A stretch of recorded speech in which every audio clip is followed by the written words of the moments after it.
All right, so welcome to another video for this series. The last video rather, we did some data encryption with BitLocker. Now we're going to do some implementation of software RAID. And the overarching theme of the first exercise at least, is going to be configuring software RAID. So Windows has a built-in capability, right, to set up software RAID, like a redundant or inexpensive disk. Right, so it combines multiple disk drive components into a single logical unit for the purpose of providing like fault tolerance to enhance the performance of the storage of your system. Right, so not to get too much into that, if I could even remember all of that. Now, the first thing I'm going to do is create a RAID 5 value. So it requires 3 disks with unallocated partitions of the same size. So data is written and read across the members of Stripe values, right? So let's actually get started. I don't want to be even more boring. All right, so let's get to computer management here. All right, and then storage disk management. It should give the details of the disk. Yep, there it is. And then let's see, this 1, 2, and 3. 1, 2, 3, or 4 need to be online. This 3. Okay, let's start here. 9. 9. All right, perfect. So we have everything online, at least those disks, right? So we can now start creating the RAID 5 value. So let's go back to disk 1, and we're going to take a look at the unallocated and RAID 5. All right, and then we're going to hit next. Let's see if we like what we see here. The available. There we go. All right, so the available list box, it just displays the disk available to be included in the RAID 5 value to create. So we're going to select this disk, and then we're going to add it. And now disk 3 shows in the selected box and not the disabled. I'm sorry, available. So similarly, we're going to move disk 4 as well. We're focused on 1 through 4, I believe, 1 through 4 or 5. So now we notice that the change in the amount of space available for the selection as we added those 2 disks, right? So now, still on this dialog box, we're going to type in, let's see, this here. All right, so now we see the change when I did 5,000 megabytes.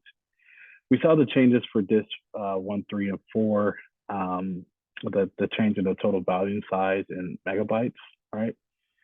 So the value, the 5,000 is for illustrative purposes only, right? Because in a RAID 5, typically, you'll use a common disk size for each member of this value, so you don't want to max out that amount of space. So because we'll need to pretty much set aside the unallocated disk space, that will be required for the value types that we'll create in the later part of this video. So we can actually hit next here. And we want to make sure that it's on the S path, right? And then format. I'll make quick format. There we go. Next, finish. Yes, of course we do. All right. So now it just verifies that we just wanted to convert the basic disk to dynamic disk. That was it. So the conversion is required to support the software-based RAID system, pretty much. So creating a RAID 5 usually takes a few minutes to finish. So I'm just going to wait for a second, and we'll see.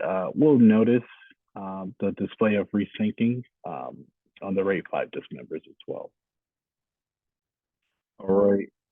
Now to move forward, now we see we have a volume S with a healthy status as well. And we see a different color for the disk now that it has resynced into a RAID 5 value between 1, 3, and it should show 4. Yeah, so we see that now being changed. So we can actually view the value we just created. Let's see, there it is. So you can see all of those new values, right? So it's now listed as available storage drive. So actually, you know what? We can just go. I don't want to get too much into that. So now we're back on the computer management console, and next we're going to create a mirrored value. A mirrored value, it can sometimes be referred to as the RAID 1, and it requires 2 disks with identical unallocated size. So the content of the first disk is mirrored onto the second one. And so the second one is technically a replica or duplicate of the first one, right? So this provides redundancy and increases the data availability. So we're actually going to create a value for this lab. Let's see. Now we're going to use the server. All right. So let's see disk management. And so let's see unallocated.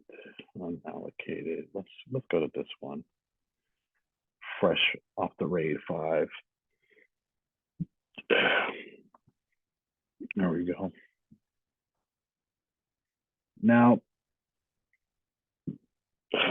on this list, well, this dialog box, we'll notice that the disk 1 is already selected, right? And listed in the selected box. So now we're just going to select disk 3 to add. And we'll see, we saw the change, right, for disk 3, as now its size is exactly the same as this one. So this is in accordance with the requirements of a mirrored value, right? So 2 disks of the exact same size. Yeah, we're going to change this to 5,000 just like last time. And then hit next. And do we want it back in this path? No, we want it M. I'm going to do our own M drive for Maurice. I like that. So now we're going to click on Perform a Quick Format, then Finish. Shouldn't take too long. At least the last one didn't. So now we notice the new value for M. The mirrored value is displayed with also the healthy status as well. So to verify the availability of the value just created, we'll just head on over to the File Explorer, and we'll take a look here. And it'll show here as far as the M icon. So let's close this out. Let's go back to the computer management, and we'll actually do something else. We'll create a striped value. And so a striped value requires at least 2 disks with the identical unallocated size, similar to mirrored, but a striped value is created to enhance the performance of disk as it provides an efficient disk read time because the disk heads are moving simultaneously for fast throughput.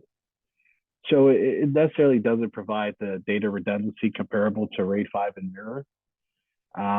But to that point, as far as it being, something of a RAID, it can be referred to as RAID 0. And actually, let's just go into it. So let's take a look at disk 3. Let's see. Striped. Right. So next. And then let's see which one we should add. Disk 3, of course, is already selected. So let's do, since this one was on the last one, let's do disk 4 this time. And of course, as we see, when we added disk 4, it became the exact same size for as disk 3, right? So it displays a 30829. And I'll leave it there. I'm not going to change it to 5,000 again. And this one, we want G for my last name, right? And we want to do a quick format, of course. Then finish. All right, perfect. And now we should, there it is.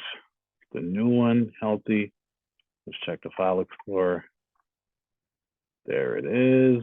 All right, perfect. So we verified the availability of the volume we just created.